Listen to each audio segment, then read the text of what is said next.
আজকের রেসিপির জন্য নিয়ে নিয়েছি নারকেল, দুটো পেঁয়াজ, কাঁচা লঙ্কা, ময়দা। এই কটা ইনগ্রিডিয়েন্টসই লাগবে। এছাড়াও আর কি কি লাগবে সেটা তোমরা আমার সাথে থাকো, দেখতে থাকো। প্রথমে ময়দাটাকে মাখার জন্য আমি এই বাটির ময়দাটা পুরো এই মেশিনে দিয়ে দিলাম। মেশিনেই মাখতে হবে তার কোনো ব্যাপার নেই, যে হাতে মাখবে মাখবে। আমি সাধারণত আটা ময়দা এই মেশিনটাতে মাখি, তাই এতেই মাখছি। দিয়ে দিলাম কিছুটা নুন, আর দিলাম একটুখানি এই যে বেকিং সোডা।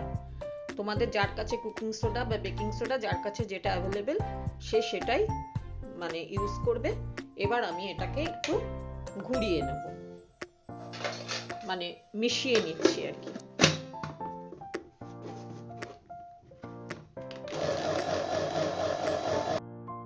একটু ঘুরিয়ে নিলাম নুন আর বেকিং সোডাটা দিয়ে। এবার আমি মিশিয়ে দিলাম ময়ানের জন্য লাইট অয়েল। এখানে প্রায় ধরো 5 টেবিল চামচ মতন অয়েল আছে। এবার আমি আবার এটাকে একটু ঘুরিয়ে দিচ্ছি। এবার আমি মিশিয়ে দিচ্ছি আন্দাজ মতন জল।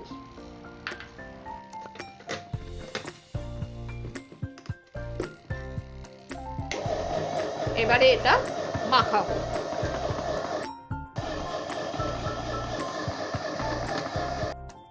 ময়দা মাখা আমার রেডি হয়ে গেল। এরপর আমি কি করি তোমরা দেখো। নারকেলের প্যাটিসের জন্য নারকেল কুড়িয়ে নিয়েছি, পেঁয়াজ কুচিয়ে নিয়েছি, আর নিয়ে নিয়েছি কুচনো লঙ্কা। আর ময়দাটা তো মাখলামই, তোমরা দেখলে।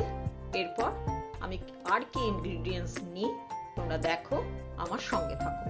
দেখো এই যে কুড়োনো নারকেলটা, এটা এই পেঁয়াজ কুচির সাথে দিয়ে দিলাম। এখানে আন্দাজ মতন একটু নুন,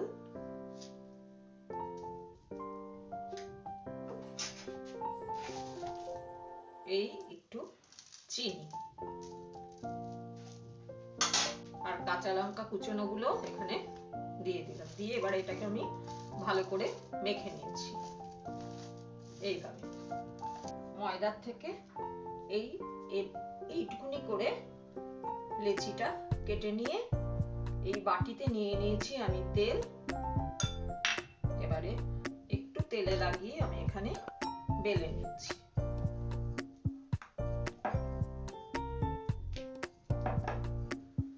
এই একটু বড় করে বেলে নিলাম।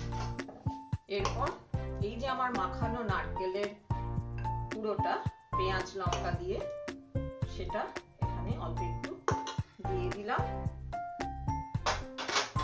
দিয়ে এটাকে এইভাবে ভাঁজ করে দিলাম। এটা পুলির শেপ নেবে। এরপর একটু কাঁটা চামচ দিয়ে এইভাবে আমি সাইড গুলো চেপে দিচ্ছি। একটু ডিজাইনও হবে, আবার পুরো মুখটা বন্ধও হয়ে যাবে। এইভাবে আমি পুলিগুলোকে গড়ে নিচ্ছি। প্যাটিসের জন্য এইভাবে প্যাটিস গুলো আমি তৈরি করে নিচ্ছি। দেখো এইভাবে আমি প্যাটিস গুলো তৈরি করছি। এইভাবে আমি প্যাটিস গুলো তৈরি করে নিয়েছি। এরপর এগুলোকে আমি ভাজছি, তোমরা আমার সাথে থাকো। কড়াইয়ের তেল আমার খুব হালকা গরম হয়েছে, খুব গরম করব না। এবার সিমে রেখে রেখে কিন্তু আমি এগুলোকে ভেজে তুলব। এই একটা একটা করে ছাড়ছি। এই দেখো একদম অল্প গরম তেল, এবং ভাজবো কিন্তু আমি সিমে রেখে। ব্যাস এই দুটো দুটো করে আমি এবার ভেজে নিচ্ছি। দেখো এক পিঠ একটু এবার আমি উল্টে দিচ্ছি। এই উল্টে দিলাম। এরপর কিন্তু আমি বেশ সোনালি করে এগুলোকে ভেজে তুলব। দেখো বেশ সোনালি হয়ে গেছে। এবার আমি প্লেটের উপরে টিস্যু পেপার দিয়ে দিয়েছি, যাতে যেটুকুনি তেল থাকে সোক করে যায়। এরপর আমি এই দুটোকে তুলে নিচ্ছি। এই যে টিস্যু পেপারের উপরে রেখে দিলাম, যেটুকুনি বাড়তি তেল যেন সোক করে যায়। এইভাবে তুলে নিলাম। এরপর বাকিগুলো আমি ভেজে নিচ্ছি। দেখো, নারকেলের প্যাটিস একদম রেডি টু সার্ভ। খুব খাস্তা হয়, খেতে ভীষণ টেস্টি।